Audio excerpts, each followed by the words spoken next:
On the night of September 13th, 1986, 10 men drowned in the Mississippi River near Natchez, Mississippi. All experienced fishermen. All killed within a 2-hour window between midnight and 2 in the morning. The method was brutal. Deliberate sinking of their boats in waters where the current ran fast enough to pull a strong swimmer under in minutes. The perpetrators weren't strangers from distant states or criminals passing through. They were the Bradley family, father, 2 sons, and a daughter, who'd worked these same waters for 4 generations. The Adams County Sheriff's Department would later call it the deadliest act of territorial violence in Mississippi River history. But the motive wasn't drugs, wasn't robbery, wasn't even a blood feud passed down through generations. It was fishing territory, a stretch of river 3 miles long that the Bradleys believed belonged to them by birthright, stolen by men they'd warned repeatedly to stay away. If you have the courage to hear this story, leave your like and subscribe to the channel. But I warn you, this narrative contains extreme violence based on real events. Natchez, Mississippi, sat on the eastern bank of the Mississippi River in 1986, a town of roughly 18,000 souls scattered across Adams County. The city itself was old, founded in 1716 by French colonists, making it older than New Orleans, older than the United States itself. The downtown area still held antebellum mansions that tourists came to photograph, remnants of wealth built on cotton and slavery, but by 1986, that old money had mostly dried up. What remained was a working-class river town where people made their living the same way their grandparents had, fishing, logging, working the barges that moved grain and coal up and down the Mississippi. The river itself was everything. Nearly a mile wide at Natchez, moving south at roughly 3 miles per hour during normal flow, faster during spring floods when snowmelt from Minnesota and Wisconsin poured down through 10 states. The water was brown, thick with sediment, hiding currents that could pull a boat sideways without warning. In September, when the heat finally broke and temperatures dropped from the upper 90s into the low 80s, the river ran steady and predictable. Good fishing weather, catfish season. The air smelled like river water. That particular combination of mud and fish and vegetation rotting along the banks. At night you could hear the water moving, a constant whisper that never stopped, punctuated by the occasional barge horn echoing across the distance. Locals learned to sleep through the sound. Newcomers found it unsettling, this reminder that the river was always there, always moving, always taking things downstream that would never come back. But 1986 was a hard year for commercial fishermen on the Mississippi. New environmental regulations had restricted catch limits. The Army Corps of Engineers had changed flow patterns with upstream dam operations, disrupting migration routes that catfish had followed for thousands of years. Big commercial operations with modern equipment could adapt, but small family outfits, the kind that had sustained river communities for generations, were struggling. When fishing grounds that had fed your family for 100 years suddenly had strangers dropping nets, it wasn't just about money. It was about survival, about legacy, about the unwritten rules that governed who fished where and what happened when those rules got broken. Thomas Earl Bradley was 54 years old that September. though the river had aged him beyond his years. He stood 6 feet tall, but stooped forward from decades of hauling nets, his spine curved in a way that would never straighten. His hands were massive, fingers thick as sausages, permanently stained dark from gutting fish and handling rope soaked in river water. A scar ran from his left ear down to his collarbone, souvenir from a snapping cable in 1971 that had missed his throat by 2 inches. His face was weathered like driftwood, skin brown from sun exposure, deep lines carved around his eyes from squinting into glare off the water. When he smiled, which wasn't often, you could see the gap where he'd lost 3 teeth in a bar fight in 1968 over a woman whose name he could no longer remember. Every morning, Thomas woke at 4:30, made coffee in a percolator that had belonged to his father, and sat on the back porch of the house his grandfather had built in 1923. The house sat on a bluff overlooking the Mississippi, close enough that you could hear the water, far enough back that spring floods never quite reached the foundation. He'd drink his coffee black, smoke 2 Marlboro Reds, and watch the river turn from black to gray to brown as dawn broke over Louisiana on the opposite bank. By 5:30, he'd be in his boat, a 22-foot flat-bottom aluminum workboat with a 40-horsepower outboard that he maintained with the same attention other men gave to sports cars. The boat was named Sarah May, after his mother who died in 1977, never having traveled more than 50 miles from Natchez in her entire 72 years. Thomas had married Rebecca Ann Hopkins in 1954, right after his discharge from the Army.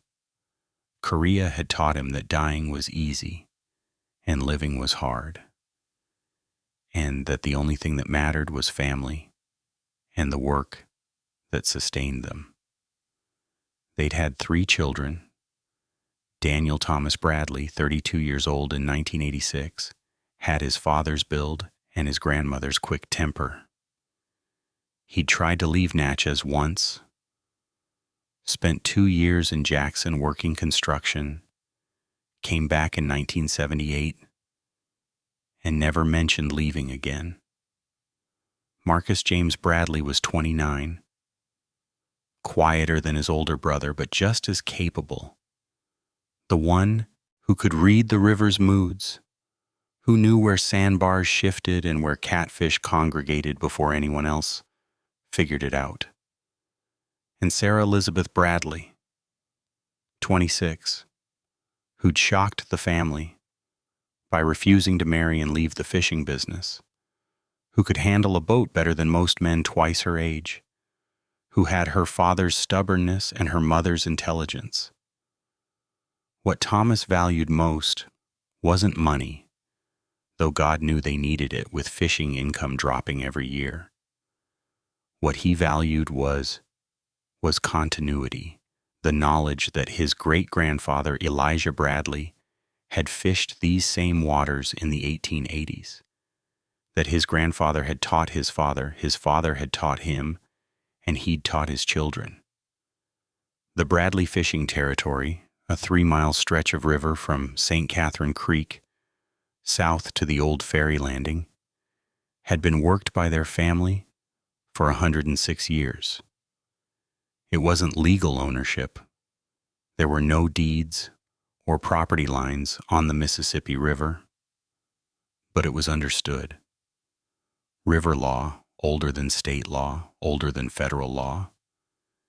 You respected what another family had claimed through generations of work, and they respected yours. That understanding kept the peace, kept conflicts from escalating, kept the river a place where families could make a living without ending each other. The territory itself was prime fishing ground. A natural deep channel ran along the eastern bank, where the current slowed just enough for catfish to rest, feeding on whatever the river brought them. Submerged timber from floods decades past created structure where fish congregated. The bottom was mostly sand and gravel, clean, not the thick mud that fouled nets and made hauling difficult. In a good season, the Bradley family could pull 8,000 pounds of catfish from those 3 miles, enough to support 4 adults and pay the bills on the house and the boats and the equipment that constantly needed replacing. It wasn't wealth, but it was independence. It was a life lived on your own terms, answering to the river instead of a boss, measuring success by what you could pull from the water with your own hands. James Robert Henderson was 38 years old in the summer of 1986, a fisherman from upriver near Greenville who'd heard that Natchez waters were running heavy with catfish. He was shorter than Thomas Bradley, maybe 5'9", but built thick through the shoulders and chest from years of physical labor. He had a loud, friendly voice, the kind of man who talked to everyone, who bought rounds at bars, who seemed to make friends easily. He'd shown up in Natchez in June with his younger brother, Michael, his 2 cousins, Carl and Dennis, and 6 other men who worked for him, a crew of 10 total. They'd rented dock space at the public boat ramp on Canal Street, paid the city its fees, and started dropping nets in waters the Bradleys considered theirs. The first time Thomas saw Henderson's boats working his territory was June 17th, a Tuesday morning around 6. Thomas had been running his trap lines, checking the jug lines he'd set the night before, when he came around a bend and saw 2 aluminum boats he didn't recognize. They were maybe 300 yards south of the old ferry landing, right in the heart of Bradley water, hauling nets that were clearly commercial rigs, not sport fishing setups. Thomas idled his engine, watching, counted 4 men working the nets, pulling up catfish that should have been Bradley catfish, loading them into coolers without any apparent awareness that they were crossing lines that had existed for a century. Thomas approached slowly, cutting his engine when he was 20 feet away. The men looked up, friendly enough, no hostility in their faces. "Morning," Thomas said. His voice was level, calm, giving them the benefit of doubt. "You boys know whose water you're working?" One of the men, later identified as James Henderson himself, smiled. "Public river, friend. Free country. Last I checked, nobody owns the Mississippi." Thomas felt something tighten in his chest. That was the response of someone who didn't know the rules or didn't care. "This stretch here," Thomas said carefully, "has been Bradley family territory since 1880. My great-grandfather fished it. My grandfather, my father, me, my children, we've always worked this water." Henderson's smile didn't waver. "Well, that's real interesting history, but I don't see your name on it.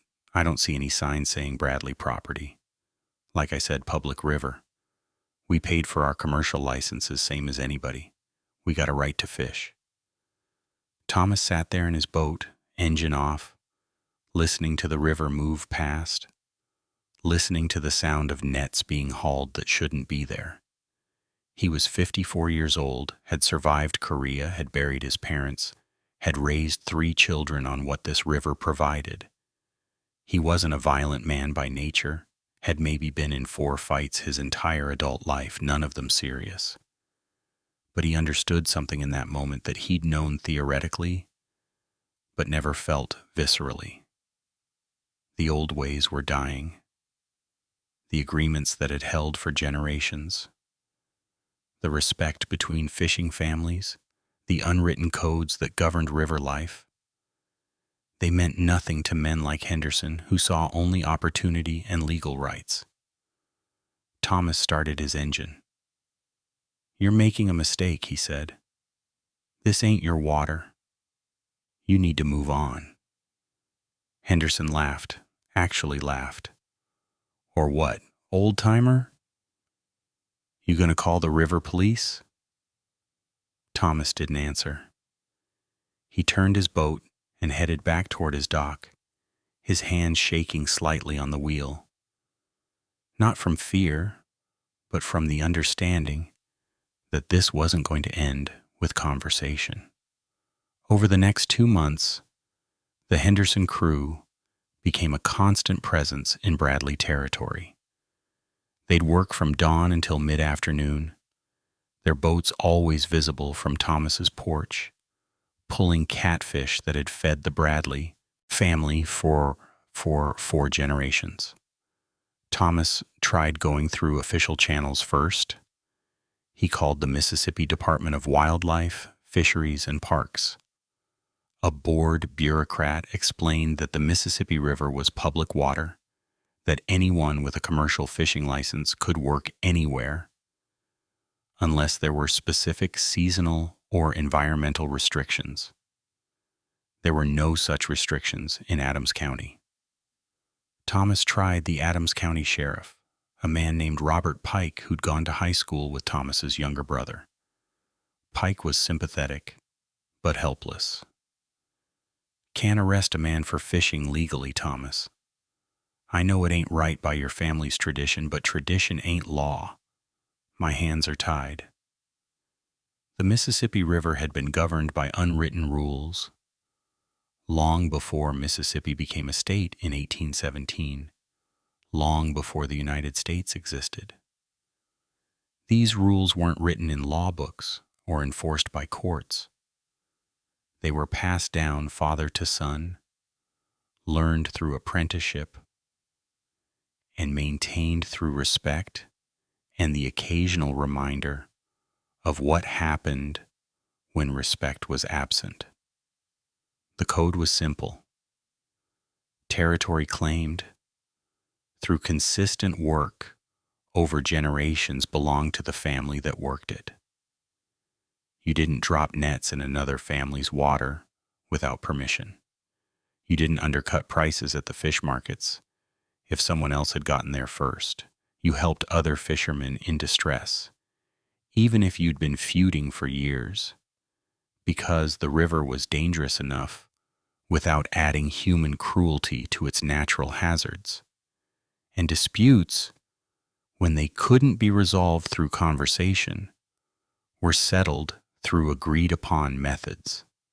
Fistfights sometimes, vandalism of equipment occasionally, but never, in the 150 years of commercial fishing on the Mississippi around Natchez, had disputes escalated to deliberate killing. Thomas Bradley had been raised on this code. His father, James Earl Bradley, had taught him that a man's word on the river was worth more than any contract signed in town. If you promised to stay out of another family's territory, you stayed out. If you agreed to split a particularly productive stretch during good seasons, you split it fairly. The code created predictability in an unpredictable world. It meant that even when times were hard, even when the fishing was poor, families didn't turn on each other. They might compete, might argue about boundaries, or accuse each other of stretching limits, but they didn't destroy each other. The river was hard enough. Human nature didn't need to make it harder. But the Henderson crew didn't know this code, or didn't care. They were outsiders, men from Greenville, where different traditions governed different waters. To them, the Mississippi River at Natchez was virgin territory, unclaimed space where aggressive fishing could bring in serious money before local competition organized. James Henderson had done his research. had learned that Natchez commercial fishing was dominated by small family operations using outdated equipment and traditional methods. He'd seen opportunity the way carpetbaggers had seen opportunity in the South after the Civil War, legal, profitable, and completely indifferent to local customs that weren't backed by legal force. Henderson had 10 men, newer boats, better nets, and enough capital to undercut local prices at the Natchez fish market until the competition gave up. It was business, ruthless but legal, the American way. What Henderson didn't understand was that for families like the Bradleys, fishing wasn't business in the abstract sense. It was identity, legacy, the physical manifestation of their family's continuity. The 3 miles of river that Thomas Bradley claimed had provided the money that built his grandfather's house, that paid for his father's funeral, that sent his children to school, that sustained his wife through 2 bouts of cancer. Every catfish pulled from that water carried not just monetary value, but historical weight. When Henderson's crew dropped their nets in Bradley territory, they weren't just competing for fish. They were erasing 106 years of Bradley presence, declaring that longevity meant nothing, that the old ways were dead, that might and legal right made all claims invalid. The breaking point came on August 24, 1986. Thomas had set a series of trot lines, a traditional method where a main line stretched across the river with baited hooks hanging at intervals. It was labor-intensive, required checking twice daily, but it was how his father had fished and his grandfather before him. When Thomas went to check his lines that morning, he found them cut, not tangled accidentally by passing boats, not broken by debris, but cut cleanly with a knife. 30 hooks, 300 feet of line, representing 6 hours of work and $40 in equipment destroyed. And working not 200 yards away, the Henderson crew hauling nets, their boats positioned exactly where Thomas's trot lines had been. Thomas approached them again, his son Daniel with him this time. "You cut my lines," Thomas said. Not a question, a statement. Henderson looked up from his nets, face innocent. "Don't know what you're talking about, friend. Probably snagged on something. River's full of debris." "You were working right here," Daniel said. His voice was harder than his father's, anger barely controlled. "Right where our lines were set. That's our territory." Henderson's face changed then, the friendly mask slipping. "Let me explain something to you boys," he said.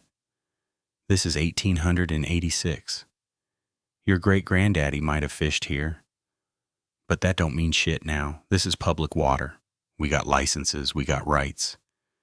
You don't like it, take it up with the governor." The confrontation on August 24th happened at the public dock on Canal Street, 2 hours after Thomas and Daniel had found their trot lines cut. Thomas had gone home first, tried to calm down, tried to think through his options rationally. But rage had a way of overriding rationality, especially when you were 54 years old, and watching everything your family had built get dismantled by strangers who didn't respect anything beyond legal technicalities. By 11 in the morning, Thomas, Daniel, Marcus, and Sarah had driven their trucks to the public dock where the Henderson crew kept their boats. It was a Saturday, hot, temperature pushing 93 degrees, humidity thick enough to make breathing feel like work. The dock was crowded with recreational fishermen, Families loading coolers, children running around. Not the ideal place for a confrontation, but Thomas was past caring about ideal. James Henderson was there with his brother Michael and two of his crew members, unloading the morning's catch into coolers packed with ice. They looked up when the four Bradleys approached, and something in Thomas's face made Henderson's expression shift from casual to wary. "We need to talk," Thomas said. His voice was level, but everyone on that dock could hear the threat underneath. Henderson straightened up, wiped his hands on his jeans. "Sure, let's talk.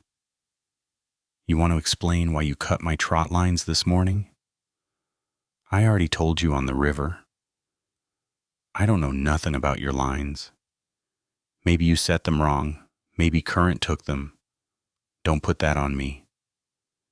You were working exactly where they were set," Daniel said, stepping closer. "You knew they were there. You cut them to make room for your nets. That's destruction of property." Henderson's brother Michael moved to stand beside James, and suddenly the energy changed. What had been tense conversation shifted toward potential violence. The two Henderson crew members put down the fish they'd been handling, turned to face the Bradleys fully. "Look," Henderson said, his voice harder now. "I'm tired of you people acting like you own the river. You don't own it. Never did. Your granddaddy fished here. Good for him. But times change.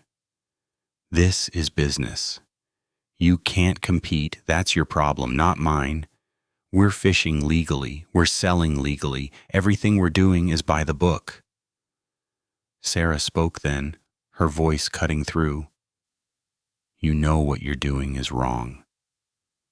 You're taking food out of our mouths. This is our livelihood, our family's history. Have some respect." Henderson laughed. Actually laughed, a sound that Thomas would remember later when he was planning what came next. "Respect? Lady, I respect the law. I respect my right to make a living. I don't respect some made-up tradition about who fishes where. This is America. It's free market. You want to keep fishing? You compete. You can't compete. You get out of the way." Marcus put his hand on his father's shoulder, trying to pull him back before things escalated further. "Dad, let's go. This ain't the place." But Thomas didn't move. He stared at Henderson, really stared. And in that moment, he made calculations that would change everything. He saw a man who would never leave voluntarily, who would fish Bradley waters until the Bradleys gave up or went broke. He saw someone who represented everything wrong with the modern world, where legal rights meant more than human history, where money mattered more than legacy. And he saw with terrible clarity that there was no official solution, no authority that would help, no legal recourse that would restore what the Henderson crew was taking. The code that had governed the river for generations meant nothing to men like Henderson, which meant the code had to be enforced the old way, the way things were settled before there were laws, before there were courts, before civilization pretended that violence wasn't sometimes necessary. "You've been warned," Thomas said quietly. "That's all I came to say. You've been warned to leave our water. What you do with that warning is your choice. But there's consequences for ignoring it." Henderson stepped closer, close enough that Thomas could smell the fish on his clothes, the cigarettes on his breath. "Are you threatening me, old man? Because if you are, I'll call Sheriff Pike right now and have you arrested." Thomas turned away, didn't answer. Started walking back to his truck. His children followed, all three of them silent, sensing that something had fundamentally shifted in their father. Behind them, Henderson called out, loud enough for everyone on the dock to hear, "You Bradleys need to accept reality. This river don't belong to you anymore." Thomas kept walking, got in his truck, sat there with his hands on the steering wheel while his heart hammered and his vision tunneled. Daniel climbed in the passenger seat. "Dad, what are we going to do?" Thomas started the engine. "We're going to handle it," he said. His voice was cold, empty of emotion. "We're going to handle it the only way left." That was August 24th. 3 weeks later, 10 men would be dead, and the Bradley family would learn that some codes, once followed to their logical conclusion, destroy everyone who believes in them. The week following the dock confrontation moved with agonizing slowness for Thomas Bradley. Each morning he woke at 4:30, made his coffee, sat on the porch, watching the river turn from black to gray, and saw Henderson's boats already working Bradley territory by the time dawn fully broke. It was a deliberate provocation. Thomas understood that now. Henderson wasn't just fishing for catfish anymore, he was fishing for a reaction, proving that the Bradleys were powerless, that their threats meant nothing, that the old river code was as dead as the men who'd created it. Every evening Thomas would count the day's catch, numbers that kept dropping as the Henderson crew's nets took fish before they reached Bradley hooks. On August 27th, the Bradleys pulled 412 pounds. A month earlier, same day of the week, they'd pulled 890. The math was simple and devastating. At this rate, they'd be broke by Christmas. Rebecca Bradley watched her husband growing quieter each day, retreating into himself the way he had after Korea when the nightmares were bad. She'd been married to him for 32 years, knew the signs of violence building inside him like pressure in a closed container. On the evening of August 30th, after Thomas had barely touched his dinner, she followed him out to the porch where he sat smoking and staring at the river. "Thomas," she said quietly, "whatever you're thinking about doing, don't. We'll figure something else out. We can move, fish different waters, start over somewhere." He didn't look at her. "I'm 54 years old, Rebecca. I'm not starting over. This is Bradley water. Has been for 106 years. I'm not the generation that gives it up. But if you do something terrible, you'll lose it anyway. You'll lose everything. The house, the boats, your freedom, your family. Is that better than just moving on?" Thomas finally turned to look at his wife, and she saw something in his eyes that frightened her more than any argument. It was emptiness, the look of a man who'd already made his decision and sealed off the part of himself that could be reasoned with. "If I let them take it without fighting back," he said, "what does that teach Daniel and Marcus and Sarah? That you can work hard your whole life, respect the old ways, do everything right, and strangers can just come and take it because they got better lawyers and newer equipment? That legacy don't mean nothing. That family don't mean nothing. Rebecca, I gotta stand up. If I don't, I ain't a man anymore. I'm just something taking up space until I die." She wanted to argue, wanted to tell him that being a man meant protecting your family by keeping yourself free, not destroying yourself over territory that the river would still be flowing through long after every Bradley was dead and forgotten. But she'd grown up on the river too, knew the code even if she'd never fished commercially, understood that for men like Thomas there were principles worth more than safety. On September 1st, Thomas tried one final time to resolve things peacefully. He drove to the small office Henderson's crew had rented on Franklin Street, a single room above a tackle shop where they kept their records and equipment. James Henderson was there alone, working on paperwork, cigarette burning in an ashtray. He looked up when Thomas entered, wariness crossing his face. "Bradley, what do you want?" "I'm here to make you an offer," Thomas said.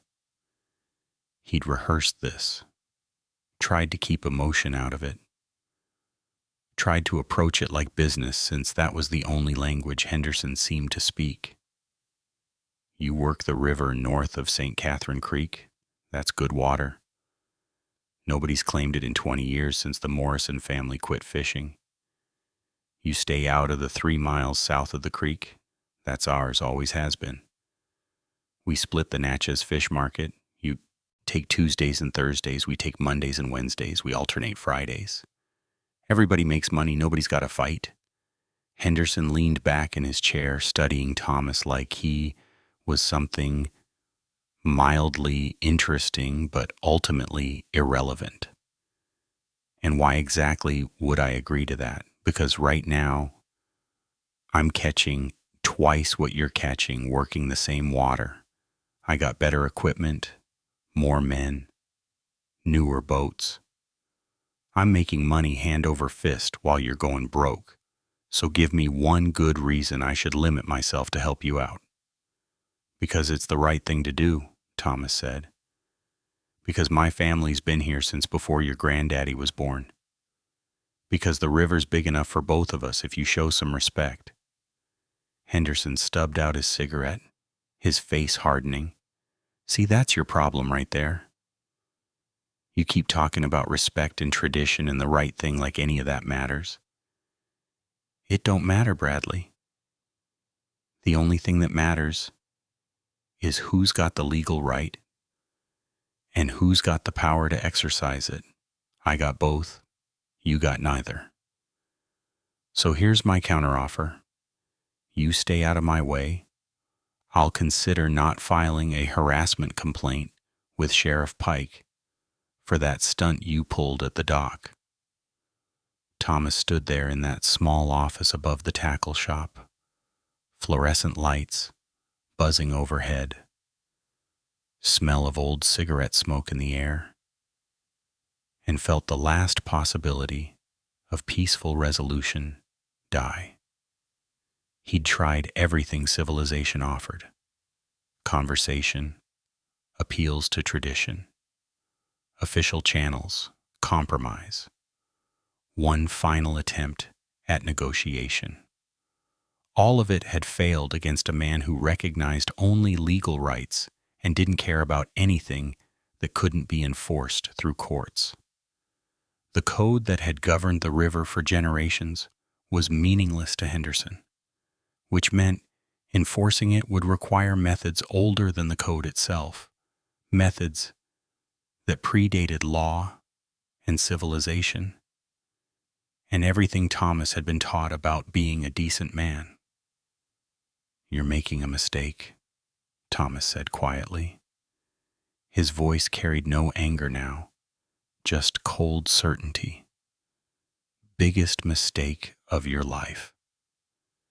Henderson smiled. "Is that another threat? Because I'm recording this conversation, Bradley." He tapped a small cassette recorder on his desk that Thomas hadn't noticed. "Got it all on tape. You threaten me again. I'm taking it straight to the sheriff. Might get you arrested for terroristic threatening." Thomas walked out without another word, got in his truck, drove home through the late afternoon heat. The humidity was suffocating. Storm clouds building over Louisiana. That pressure in the air that meant weather was changing. Rebecca was on the porch when he pulled up, took one look at his face, and knew. He didn't even try? she asked. Thomas shook his head, said he's making twice what we're making, said legal rights are all that matter, said if I threaten him again, he'll have me arrested. He's recording conversations now. Rebecca sat down heavily in her rocking chair, suddenly looking much older than her 52 years. So what now? Now, Thomas said, we handle it the only way that's left to us. Over the next 12 days, Thomas Bradley planned what he would later describe to police as justice and what prosecutors would call premeditated mass murder. The distinction, like so many things about what happened on the Mississippi River in September of 1986, depended entirely on which code you believed had authority, the written law of the state of Mississippi or the unwritten law of the river that predated statehood by a century.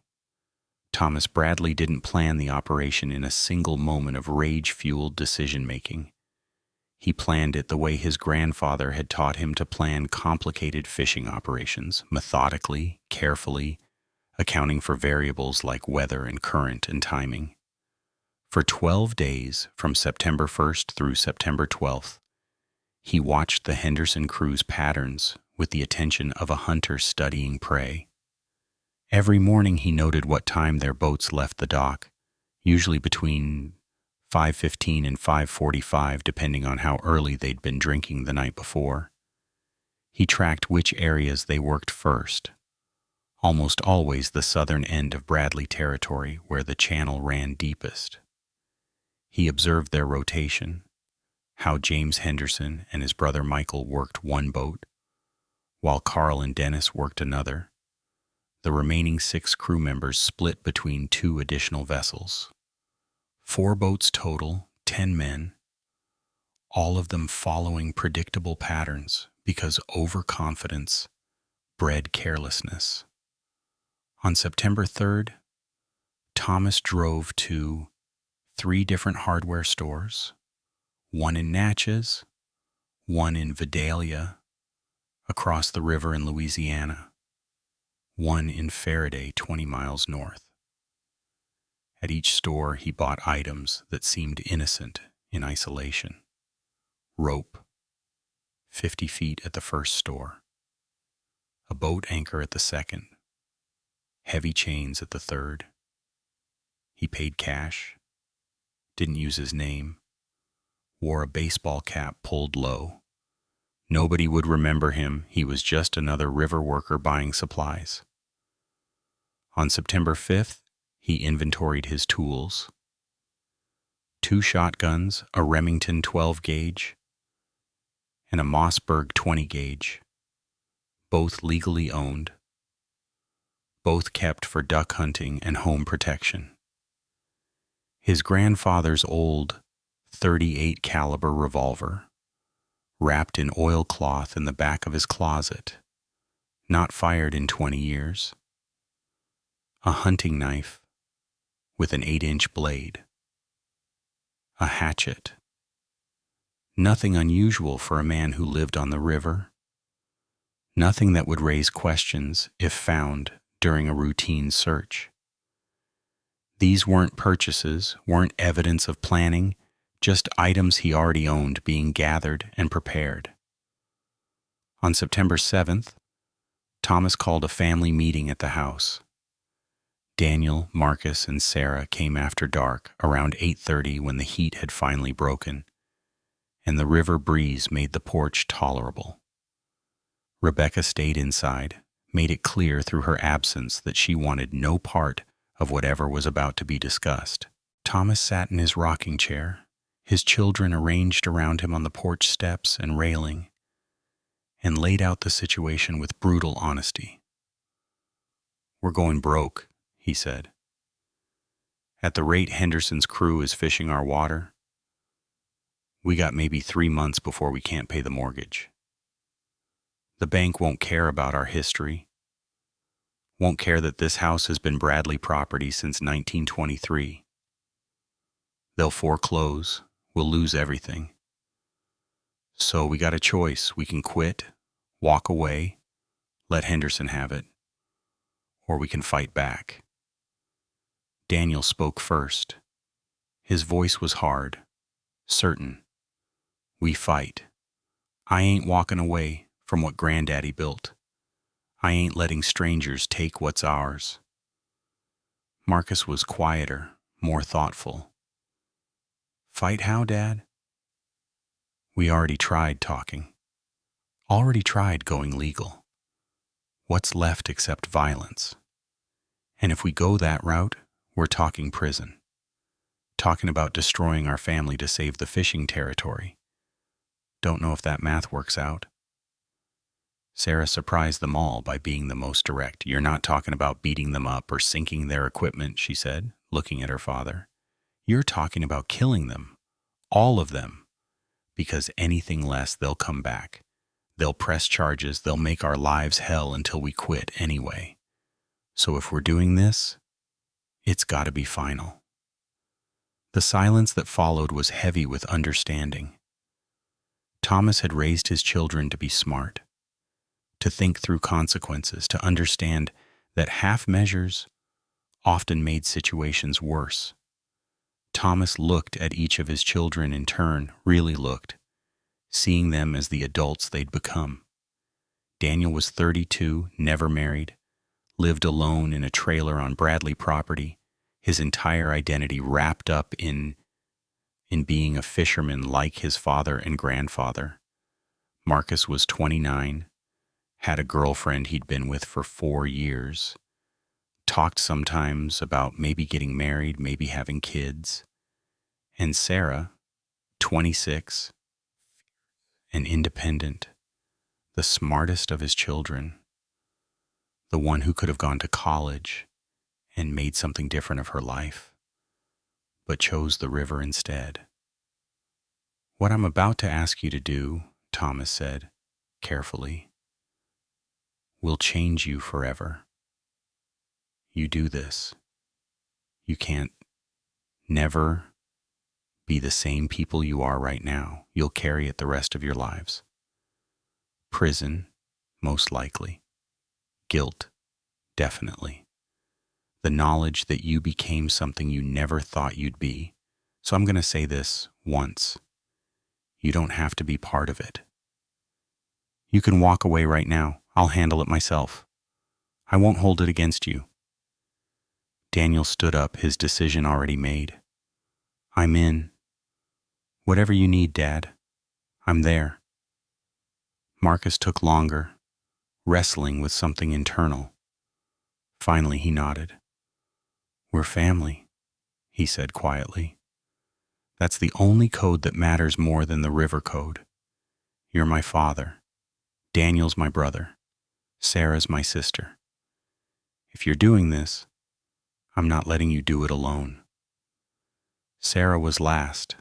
She looked at her father with an expression that was part love, part sorrow, part resignation. This is wrong, she said. You know it's wrong.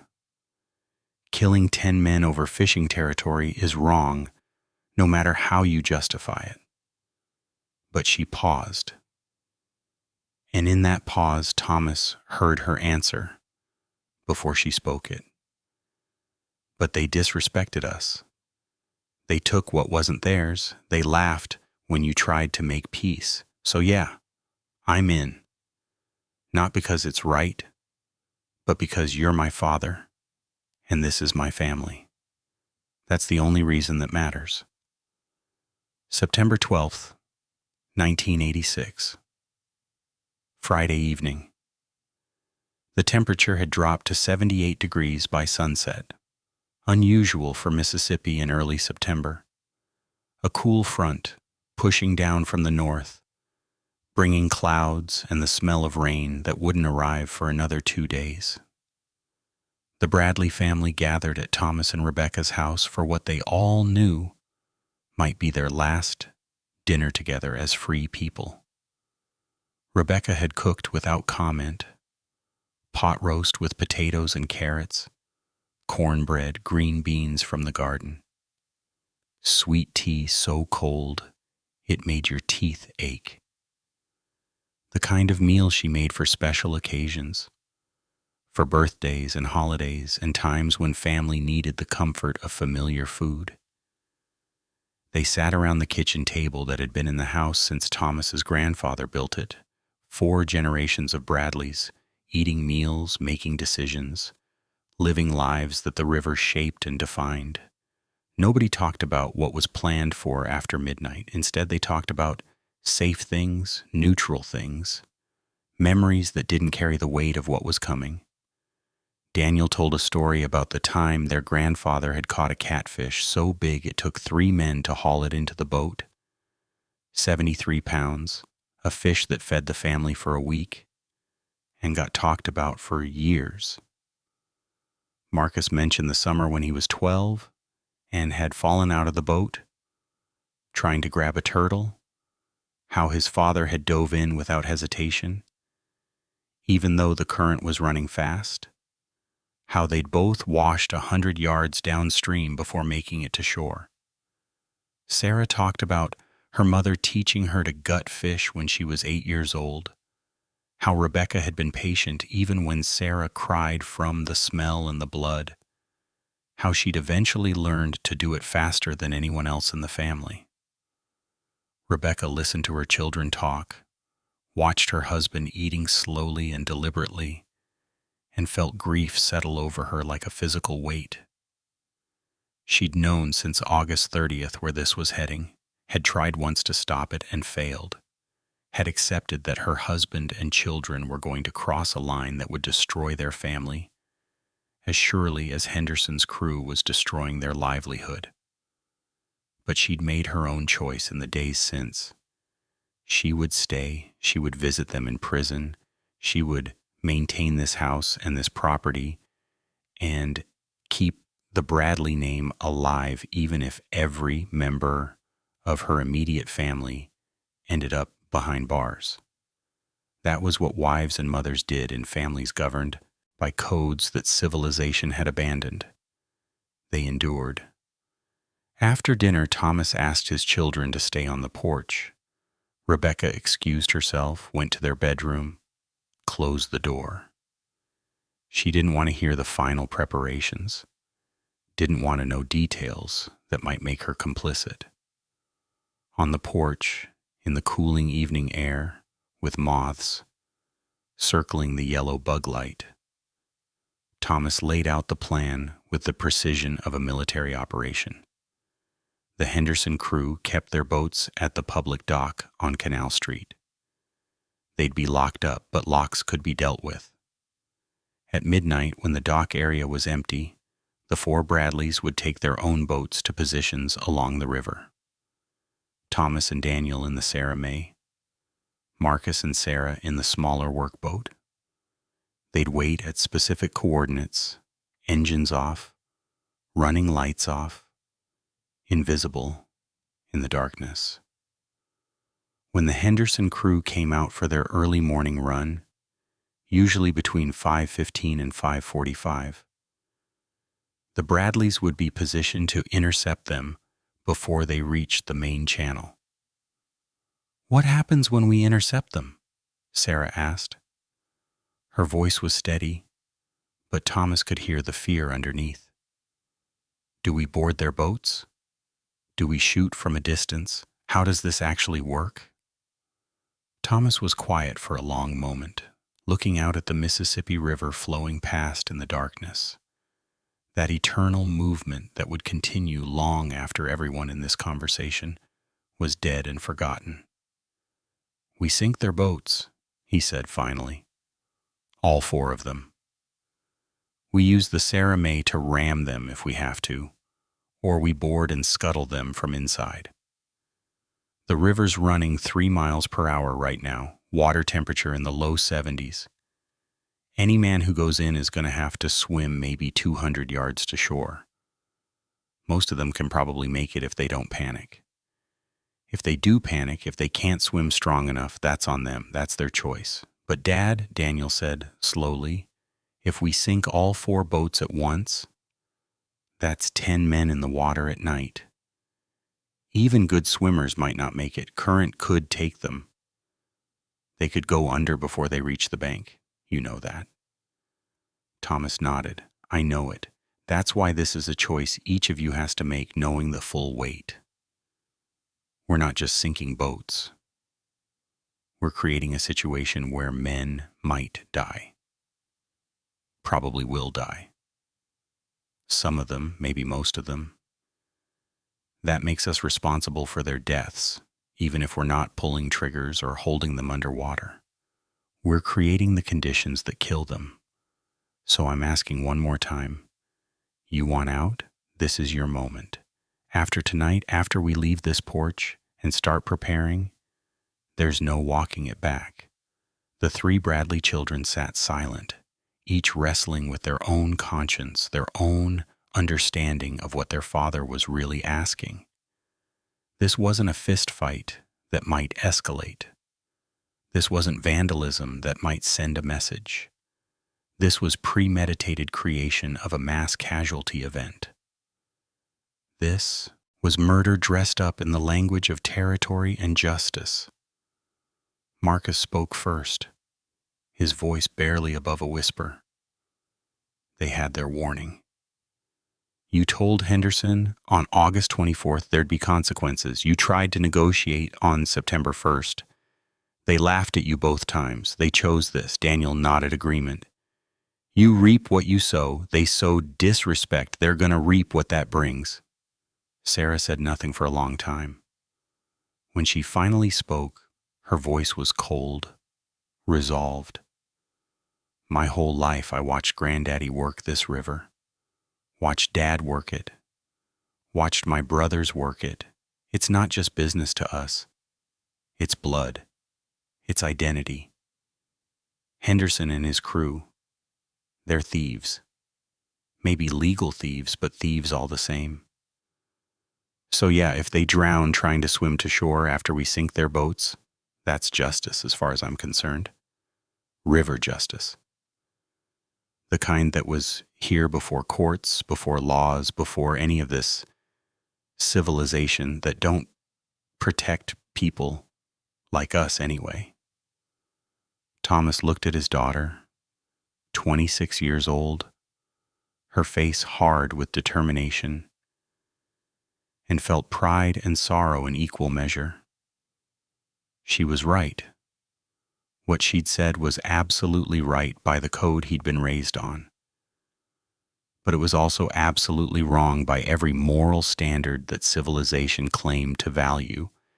And the terrible truth was that both things could be true simultaneously, that Henderson's crew were thieves stealing Bradley livelihood, and that drowning 10 men was murder, no matter how you justified it, that the river code had been violated, and that enforcing it through mass killing made the Bradleys monsters, regardless of provocation. The world wasn't simple, wasn't clear, wasn't divided into good and evil. It was just people making choices and living with consequences. Yes. And sometimes the consequences were prison and blood and families destroyed on both sides. Midnight, Thomas said. We meet at the dock. Wear dark clothes. Bring flashlights, but don't use them unless absolutely necessary. And say goodbye to your mother properly. You might not see her free again for a very long time. 12:47 in the morning, Saturday, September 13th, 1986. The temperature had dropped to 72 degrees, unusual coolness for September in Mississippi. The moon was a waning crescent, providing almost no light beyond what the stars offered. And cloud cover from the approaching weather system had obscured even those. The darkness was absolute, the kind of darkness that city people never experienced, where you couldn't see your hand in front of your face, where the world disappeared into black and only sound remained. The Mississippi River moved past with its eternal whisper, current pulling south toward the Gulf of Mexico, carrying sediment and debris and secrets that would never surface. On the Bradley dock, 4 people stood in that darkness, preparing to become something they couldn't come back from. Thomas Bradley wore dark jeans and a black, long-sleeved shirt despite the heat, work boots with good tread, a baseball cap to keep his hair from catching what little light existed. He'd left Rebecca sleeping, or pretending to sleep, hadn't said goodbye because saying goodbye felt like admitting he might not return. The Sarah May sat low in the water, freshly fueled, engine maintained 2 days earlier to ensure reliability. In the boat's storage compartments he'd placed the rope, the chains, the anchor, the tools that might be needed. 2 shotguns wrapped in waterproof canvas, the .38 caliber revolver in his waistband, a weight he felt with every breath. Daniel arrived at 12:30, driving his truck with the lights off until he was close enough to see the dock. He carried nothing except a hunting knife on his belt and the same cold determination that had settled over him since the family meeting. Marcus came at 12:35. His girlfriend had tried to stop him, had begged him not to go, but he'd kissed her and left anyway because blood was thicker than love sometimes, because family was the only code that superseded even self-preservation. Sarah was last, arriving at 12:40 on foot, having walked the mile from her apartment in town, not wanting to leave a vehicle that might be traced later. She wore dark clothes like her father had instructed, her hair pulled back tight, her face set in an expression Thomas recognized from his own mirror. The look of someone who'd crossed a moral threshold internally and was now just waiting for external reality to catch up. They stood on the dock in darkness and silence, 4 people who shared blood and history and were about to share guilt. "You all clear on the plan?" Thomas asked quietly. His voice was barely audible over the river's movement. Daniel nodded. Marcus said, "Clear." Sarah just looked at her father, and in the darkness, he couldn't see her face, but he could feel her resolve.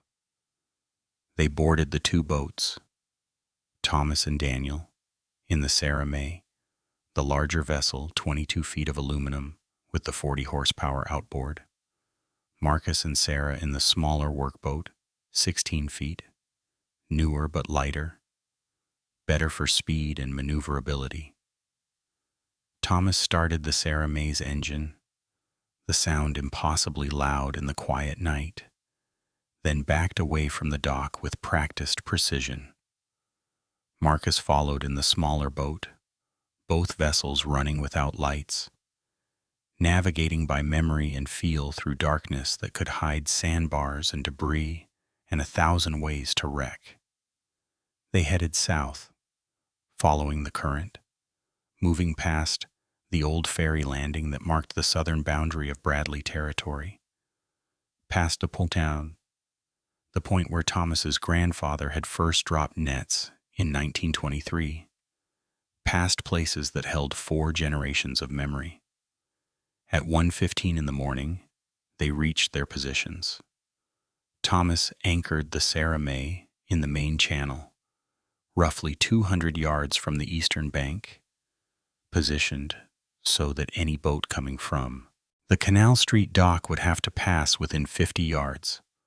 Marcus took the smaller boat closer to shore, hidden in the shadow of overhanging willows where the bank cut back in a small cove. Between the 2 boats, they had the river effectively blocked. Any vessel coming south would have to pass through the gap between them, would be visible even in darkness because running lights were legally required, and the Henderson crew always followed that rule at least. Now they waited. Thomas cut the engine, let the Sarah May drift on its anchor line, listened to the night. Somewhere distant, A barge horn chamo echoed. Closer, a fish jumped, the splash carrying clearly across water. The temperature continued to drop, the weather front pushing in, bringing the smell of rain and the feeling of pressure changing. Daniel sat in the bow of the Sarah May, shotgun across his knees, face invisible in the darkness. "Dad," he said quietly, "you think they'll fight back? Think they're armed?" Thomas considered the question. "Probably," he said. "Most river workers carry something. Henderson strikes me as the type who'd have a pistol at minimum, so we got to assume we're going into a gunfight. You ready for that?" Daniel's answer was immediate. "I'm ready for whatever comes." Marcus and Sarah waited in the smaller boat, close enough to shore that they could hear crickets in the grass, frogs calling from the bank. Sarah was thinking about her mother, wondering if Rebecca would ever forgive them, wondering if she'd even be able to forgive herself. Marcus was thinking about his girlfriend, about the future they'd talked about building, about how all of that was ending tonight, whether the operation succeeded or failed. The weight of what they were about to do settled over both of them like a physical presence. At 2:17 in the morning, still no sign of the Henderson crew. Their boats remained tied at the public dock, their crew presumably sleeping in the cheap motel on Highway 61, where they rented rooms by the week. Thomas began to wonder if they'd chosen the wrong night, if Henderson had changed his routine, if this whole operation would end as nothing more than 4 Bradleys sitting in boats in the darkness, accomplishing nothing. But then at 2:43, lights appeared on the river north of their position. Running lights. 2 sets of them. Boats heading south from the direction of the Canal Street dock.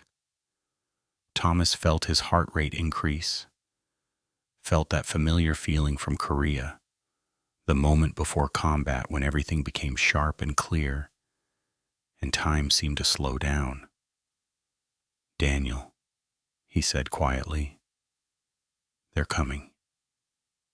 Get ready." In the smaller boat, Marcus started the engine, kept it idling low, prepared to move fast when needed. The lights grew closer, resolving into 2 boats, running maybe 30 yards apart, both heading directly into the trap the Bradleys had set. Thomas could see them clearly now despite the darkness, the shapes of men visible against the lights. 4 men in the first boat, 3 in the second. Not the full Henderson crew, but enough. 7 men who had no idea they were about to have the worst and last morning of their lives. Thomas waited until the first boat was 25 yards away, directly between the Sarah May and Marcus's position near shore. Then he turned on the Sarah May's spotlight, a 1,000,000 candle power beam that illuminated the Henderson boat like daylight, blinding everyone aboard instantly. At the same moment, Marcus gunned his engine and shot out from the shore, cutting off the second boat's retreat route. The trap was sprung. 7 men on the Mississippi River realized they were surrounded. And in the moment before Thomas Bradley spoke, before demands were made and violence erupted, there was a single second of absolute clarity where everyone understood that what happened next would change everything forever. The spotlight from the Sarah May turned night into day, the beam so bright that the 4 men in the first Henderson boat threw their hands up to shield their eyes. The boat drifting as whoever was at the helm lost control temporarily from the sudden blindness. Thomas could see them clearly now, frozen in that harsh light like deer caught on a highway. James Henderson at the helm, his brother Michael in the bow, Two crew members whose names Thomas didn't know, positioned amidships with nets, ready for the morning's fishing. For 3 seconds, nobody moved. Nobody spoke.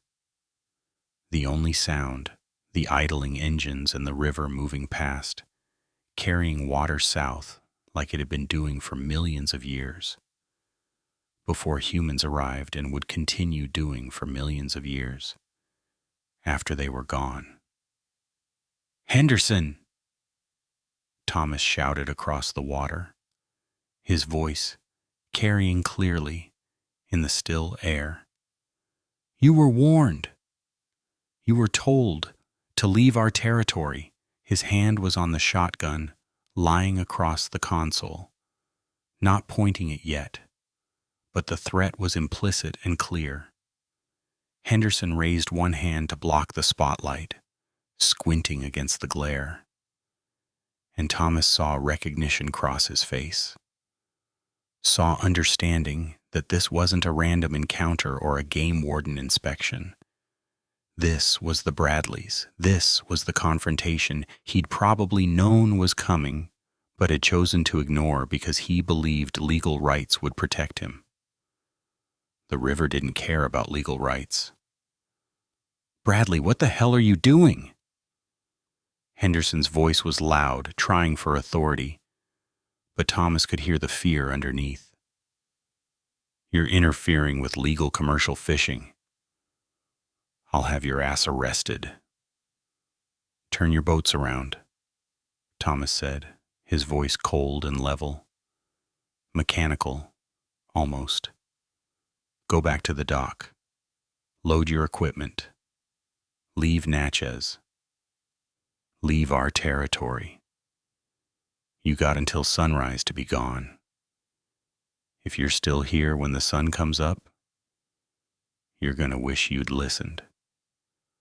The second Henderson boat had stopped engines about 40 yards back, trapped between Marcus's boat near the shore and the confrontation happening ahead. In that boat, Carl Henderson and 2 other crew members were trying to figure out what was happening, whether this was serious or just intimidation, whether they should run or stay.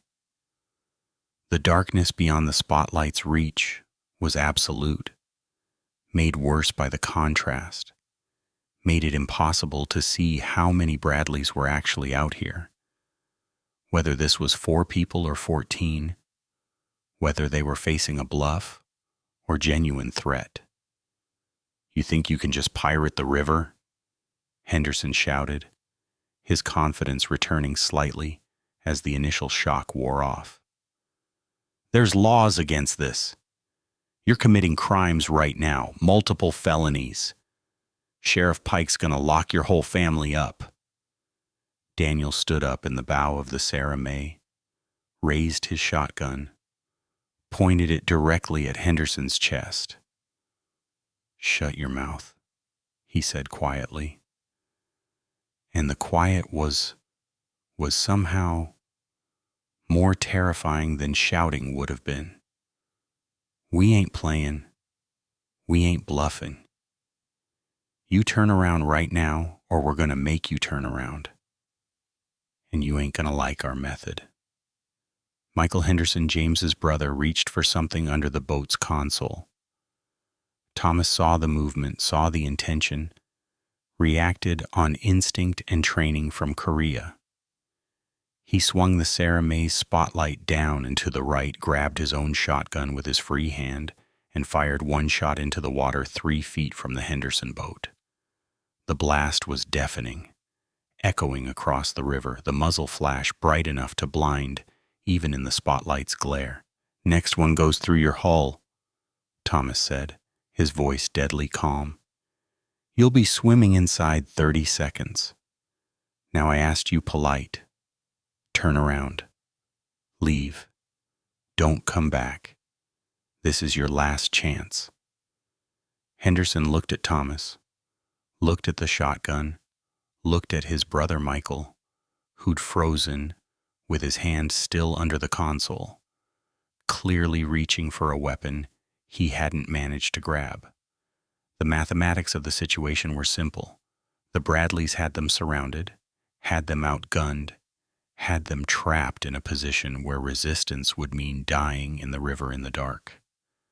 But Henderson's pride, his ego, his fundamental inability to back down when challenged, made him do the stupidest thing possible. He grabbed the radio microphone mounted to his console, keyed it, started to speak. "This is commercial fishing vessel Henderson 1. To any law enforcement on this frequency, we are being threatened by armed individuals on the Mississippi River at approximately mile marker 238. We need immediate assistance. Shots have been fired." Thomas didn't hesitate. He'd given Henderson every opportunity, every warning, every chance to walk away. The decision had been made the moment Henderson reached for that radio instead of his throttle. Thomas put the shotgun down, grabbed the Sarah May's controls, gunned the engine to full throttle, and rammed directly into the side of Henderson's boat. The impact was tremendous, aluminum meeting aluminum at 15 miles per hour, the sound like a car crash, the force enough to knock everyone in both boats off their feet. Henderson's boat, lighter and smaller, rolled violently to port, took on water immediately through the rupture the Sarah May's reinforced bow had created. Men started shouting, scrambling, panic replacing bravado. In an instant, Thomas backed the Sarah May away, watched as Henderson's boat sat lower in the water, already sinking, the hole in its hull letting the Mississippi pour in with relentless efficiency. "Abandoned ship!" Henderson screamed at his crew, and they didn't need to be told twice. Michael Henderson dove overboard first, hit the water with a splash, started swimming immediately toward shore. The two crew members followed, both going over the side without life jackets, without flotation devices, just themselves and whatever swimming ability they had against a current running 3 miles per hour in water that was colder than it looked. Henderson himself grabbed the radio one more time, got out maybe 4 more words. "Mayday, mayday, we are sinking," before the boat tilted sharply and he had to jump or be pulled down with it. The boat went under stern first, sliding beneath the surface with surprising speed, the spotlight from the Sarah May tracking it down until there was nothing left but disturbed water and floating debris. 4 men swimming in darkness, the current already carrying them south and away from shore, their strokes frantic and uncoordinated. Thomas watched them through the spotlight beam, felt nothing but cold satisfaction. They'd been warned. They'd had chances. They chose this. "Daniel," he said quietly, "the second boat. Let's finish this." Marcus had already moved the smaller workboat into position, blocking the second Henderson vessel, which had started backing up, trying to retreat north toward the dock. But the smaller Bradley boat was faster, more maneuverable, and Marcus knew these waters like he knew his own face. He cut off the retreat angle, forced the second boat toward the eastern shore where the channel ran shallow, where sandbars waited just below the surface to tear out a keel. Sarah stood in the bow of Marcus's boat, shotgun raised, aimed at the pilot of the Henderson vessel. "You saw what happened to the first boat," she shouted across the water. "You want the same, keep running. You want to live, cut your engine and drift to shore." Carl Henderson, James's cousin, was at the helm of the second boat. He'd watched his cousin's vessel sink, watched 4 men go into the water, understood with terrible clarity that the Bradleys weren't bluffing anymore. This had escalated past intimidation, past warning shots, into actual violence that could kill. He had 2 crew members with him, both younger men, neither of them armed, neither of them looking eager to die for a fishing territory that wasn't even theirs. Carl cut the engine, raised his hands, his voice shaking when he spoke. Okay, we're done. We're leaving. Just don't shoot. Don't sink us. We'll get out of Natchez. We'll tell James it ain't worth it. Thomas brought the Sarah May alongside the second Henderson boat, close enough to talk without shouting, kept his shotgun visible and ready. You got life jackets on that boat? Carl nodded. Yeah. Under the seats. 4 of them. Put them on, Thomas said. All 3 of you. Then get in the water and swim to shore. We're taking your boat. You can walk back to town from the bank. But Carl made the same mistake his cousin had made. He reached for his radio, tried to call for help, tried to get law enforcement on the line. Marcus saw the movement, reacted faster than Carl could finish the call. The smaller Bradley boat surged forward, Marcus standing at the helm, Sarah bracing herself in the bow, and they rammed the second Henderson boat from the side, not as hard as Thomas had hit the first one, but hard enough to crack the hull, hard enough to start it taking on water. Carl and his crew abandoned ship immediately, going over the side with life jackets, hitting the water and starting the long swim toward the eastern shore. Their boat sank slower than the first, the damage less severe, but it went down just the same, disappearing beneath the Mississippi's brown surface while the Bradleys watched in silence. 7 men in the water now, scattered across maybe 200 yards of river, all swimming for shore, all fighting the current that wanted to pull them south. Thomas tracked them with the spotlight, counted heads, made sure he could account for all of them. 4 from the first boat, 3 from the second, all visible, all moving, none of them drowning yet, but the night was young, and there were still 3 more Henderson boats at the dock, still 3 more crew members sleeping in the motel, still opportunities for this to escalate even further than it already had. Dad, Daniel said, quietly, you think they made it through on the radio? Think law enforcement heard? Maybe, Thomas said, watching the swimmers struggle against the current. But we're 2 miles from the nearest sheriff's boat, probably 5 miles from the nearest deputy who could respond. We got time to finish this. Marcus brought the smaller boat alongside the Sarah May. What now? He asked. His voice was steady, but Thomas could hear something underneath. Maybe shock, maybe the beginning of understanding what they'd actually done. Now we head to the dock, Thomas said. We finish what we started. All the Henderson boats, all the equipment. We make sure they can't come back. At 3:27 a.m. on September 13th, 7 Henderson crew members struggled against the Mississippi River's current. The water was 72 degrees, cold enough to drain energy but not cause hypothermia. Thomas Bradley kept the spotlight trained on the swimmers, silently counting heads. 4 heads from the first boat, 3 from the second. All headed east, but their progress slowed. James Henderson, the strongest swimmer, fought the current but was still being pushed south. His brother Michael struggled behind, wasting energy in panic. The first boat crew was far behind, one calling out for help. Carl Henderson's crew on the second boat had life jackets, but the bright vests made them visible targets. Daniel, standing beside his father, asked if the swimmers would make it.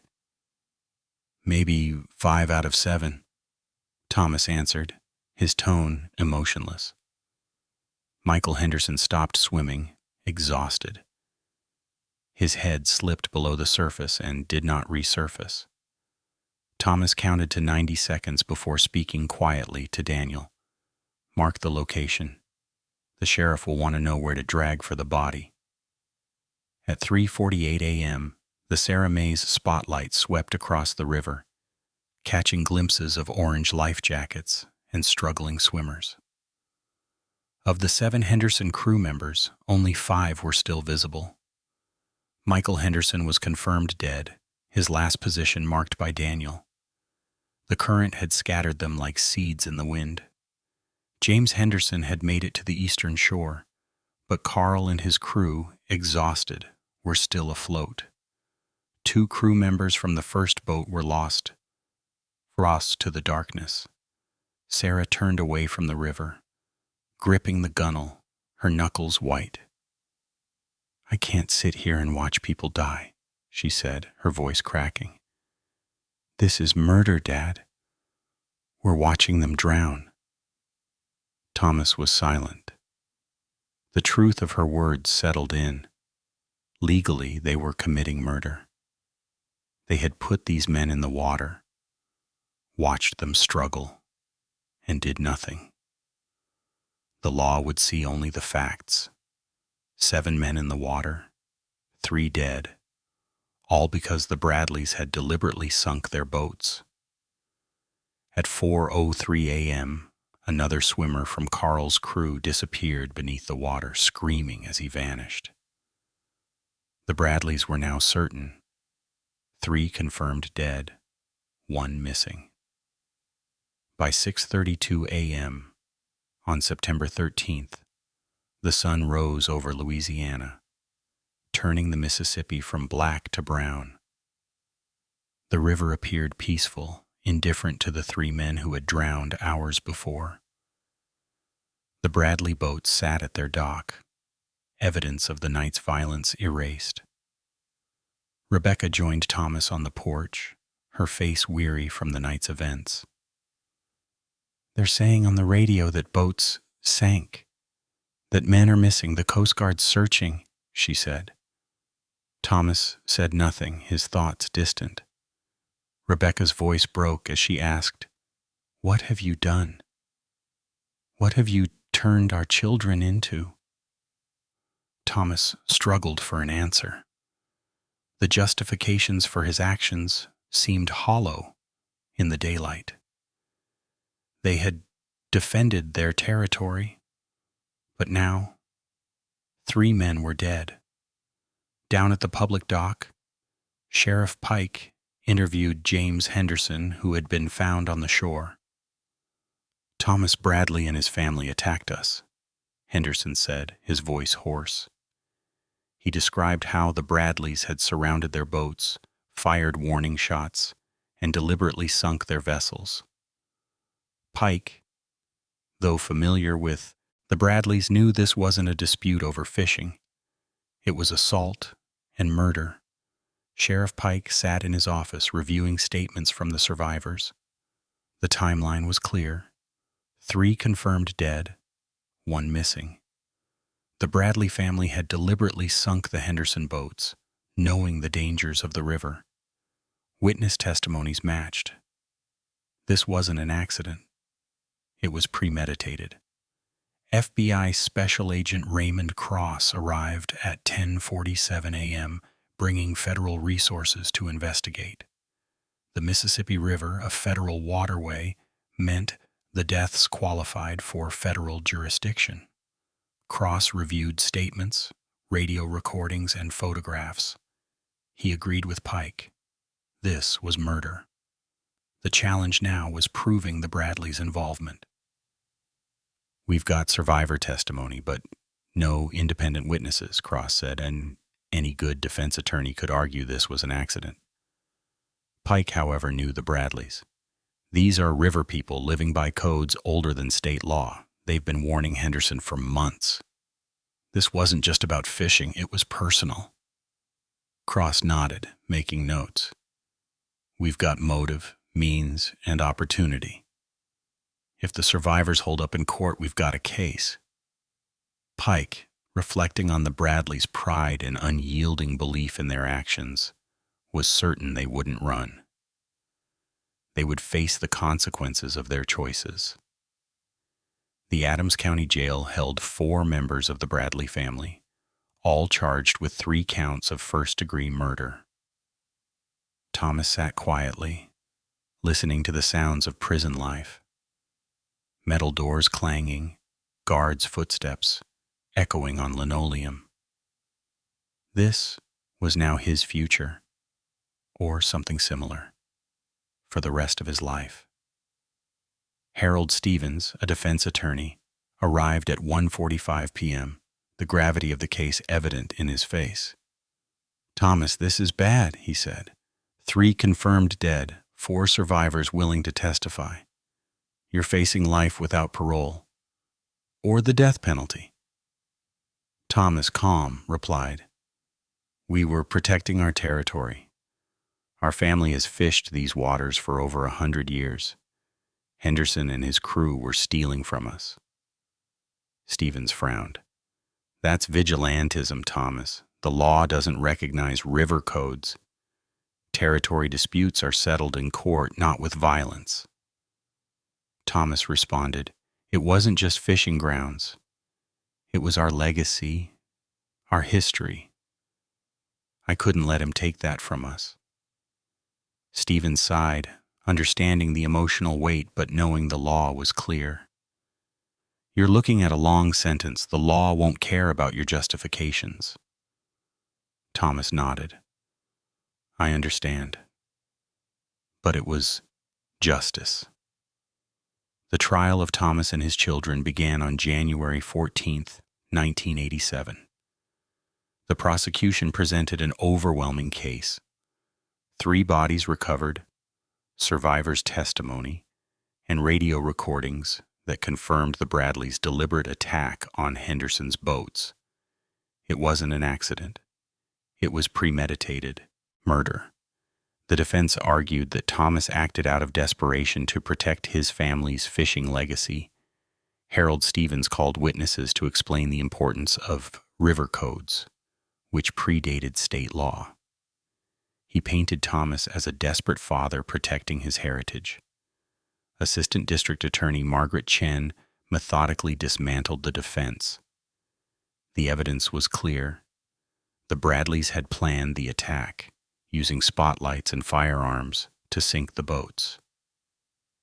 This was not a crime of passion, Chen argued. It was calculated murder, executed with precision. Despite the emotional weight of the defense, the jury could not ignore the facts. The Bradleys' actions had led to 3 deaths. This wasn't about fishing territory. It was about violent, premeditated murder. The jury deliberated and the verdict was clear: guilty. The jury deliberated for 7 hours over 2 days. On January 23, 1987, they returned guilty verdicts on all counts. Thomas received life in prison without parole. Daniel also received life, while Marcus received 60 years, and Sarah 50 years due to her age and influence from her father. When the verdicts were read, Sarah quietly cried for her mother, watching her family's future crumble. Thomas served 19 years in the Mississippi State Penitentiary before dying from a heart attack at 73. He never expressed remorse, maintaining he had defended his family's legacy. Rebecca visited him regularly for 18 years, keeping the bond intact even as time wore on. Daniel, now 71, remains in prison, having been denied parole 3 times. He's become an elder among inmates, respected for his strength and resolve. Marcus, released in 2019 after 32 years, now lives alone in Natchez, avoiding the river. Sarah, released in 2015 after 28 years, changed her name and works as a bookkeeper in Jackson. She severed ties with her family and has publicly stated she no longer recognizes the person who sank the boats. 38 years after that September night, the Henderson family scattered. James Henderson moved to Tennessee, where he died in 2019. Carl Henderson's memoir, Surviving the Bradleys, sold poorly and was soon remaindered. The families of the 3 drowned crew members won civil judgments against the Bradley estate, but the money was never collected. There was nothing to collect. The river continued its flow, indifferent to human conflicts, carrying the memory of the violence that occurred on its surface. The story remains a haunting question in Mississippi River communities. Were the Bradleys defending a rightful legacy, or were they murderers using tradition to justify killing over fishing grounds? The uncomfortable truth is that both can be true. The Bradleys acted out of a belief in honor and legacy, but their actions led to premeditated murder. Justice and vengeance, honor and horror, all intertwined, with no easy answer. This story, which once seemed isolated in the past, serves as a reminder of how old codes clash with modern law, and how desperate people can make dangerous choices when their values are threatened.